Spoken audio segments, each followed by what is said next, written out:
All right, welcome to The Explainer. Today we're diving into a story about a tiny town in southern Brazil.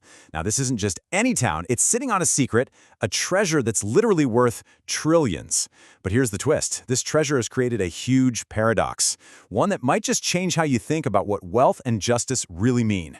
So let me ask you this. What if a town was sitting on a mountain of treasure? We're talking trillions of dollars, but it couldn't even afford to fix the potholes in its own roads.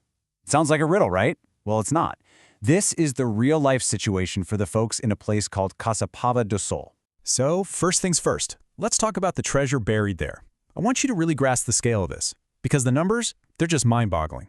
And they're not made up. This is all certified. Okay, get ready for this. We're looking at over 3 times trillion reais in certified mineral deposits. Just let that sink in. And this isn't just any old rock. We're talking copper, zinc, gold, and check this out, newly discovered rare earth elements. You know, the stuff that's inside your smartphone, your computer, basically everything that powers our digital lives. It's all right there under this one small town. But wait, there's more. It's not just what's under the ground. The local farming co-op, a group called Cotrasul, brought in over 1.88 billion reais in revenue just in 2024. So you've got this double whammy, a powerhouse in both mining and agriculture. This place is an absolute economic engine. All right, so you've got all this money flowing, all this activity. Sounds great, right? Well, not so fast. All of this comes with a price tag, and it's a price that you won't find on any corporate spreadsheet. These are the hidden costs, the externalities, as economists call them, that the people living there have to pay every single day. And we're not talking about abstract stuff here. This is real, day-to-day grit. I want you to imagine the constant rumble of heavy trucks, not just tearing up the roads, but literally shaking the foundations of your house. Imagine the air, constantly thick with dust. And on top of that, there are trucks carrying hazardous materials rolling through town all the time, which means there's this constant threat of a serious accident, all while the local clinics and hospitals are already struggling to keep up. This next part really paints a picture of how saturated the whole environment is. A local study found something amazing. People there have a saying, cutting wood is like cutting a stone. You get sparks flying off the logs and chainsaw blades just get destroyed. Why? Because the trees themselves are soaking up the minerals from the soil. I mean, think about that. It's such a powerful little detail that tells you everything about what it's like to live there. Okay, so we've got two sides of the coin, right? On one side, incredible wealth, trillions of dollars. On the other, heavy, daily costs for the community.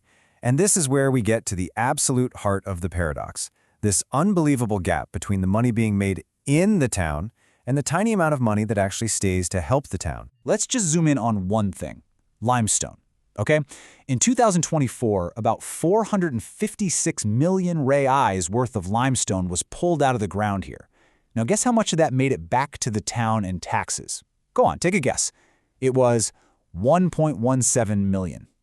That's it. That's not even 1%. It's about 1/4%. So the town gets all the damage. The trucks, the dust, the noise, for what amounts to a fraction of a penny on the dollar. It's just staggering. You know, there's actually a term for this. It's called a fiscal paradox. And it's exactly what it sounds like. A place generates a ton of wealth from its natural resources, but it sees almost none of that money come back. So it's left completely on its own to deal with the social and environmental fallout.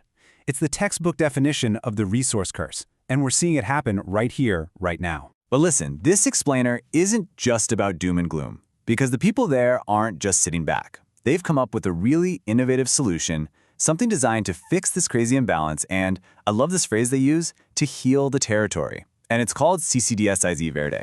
So what is this thing exactly? Well, you can think of it as a local contribution, but here's the key difference. This isn't just another tax that disappears into some big government pot. Nope. It's a fund that's laser-focused on one thing, making the companies pay for the social and environmental damage they cause.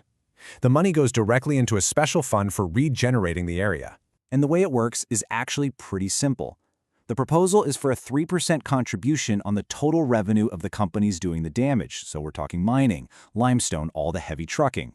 The whole point is to make the price of doing business there reflect the actual cost it has on the community. It just makes sense, right? And to make sure everyone knows where the money is going, they've laid it all out. The funds are specifically earmarked to fix the problems. We're talking better schools, more support for the local healthcare system dealing with the pollution, money for projects to heal the environment, and yes, finally, fixing those busted-up roads. And the philosophy behind this whole thing is really powerful. They call it protector, receiver, regenerator. The core idea is simple but profound. The community that lives on the land protects it and suffers the consequences of its exploitation. Well, they should be the ones with the power and the resources to heal it. It's all about putting control back into the hands of the local people. Okay, so this is all happening in one small town in Brazil. You might be asking, why should I care?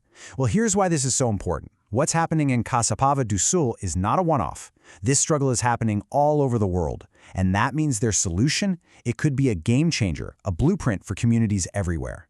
I mean, think about it. This one local idea plugs directly into some of the biggest challenges on the planet. You know all that talk about the UN Sustainable Development Goals? This is how you actually do them, on the ground. You know how corporations are all about ESG, environmental, social governance? This is how you make it real, not just to report. It's about making sure the shift to a green economy is a just transition, so we're not just creating new sacrifice zones to get the minerals for our batteries. It's a powerful, real-world model for justice that could be copied anywhere. And that really brings us to the big final question. Look, this idea in Caçapava do Sul is a long shot. They're up against some powerful interests for sure. But it really makes you think, doesn't it? In a world that's struggling with massive inequality and the hidden costs of, progress, could something as simple as a local tax law actually be a tool to redefine what justice looks like on a global scale? It's a powerful thought. Thanks for joining me on The Explainer.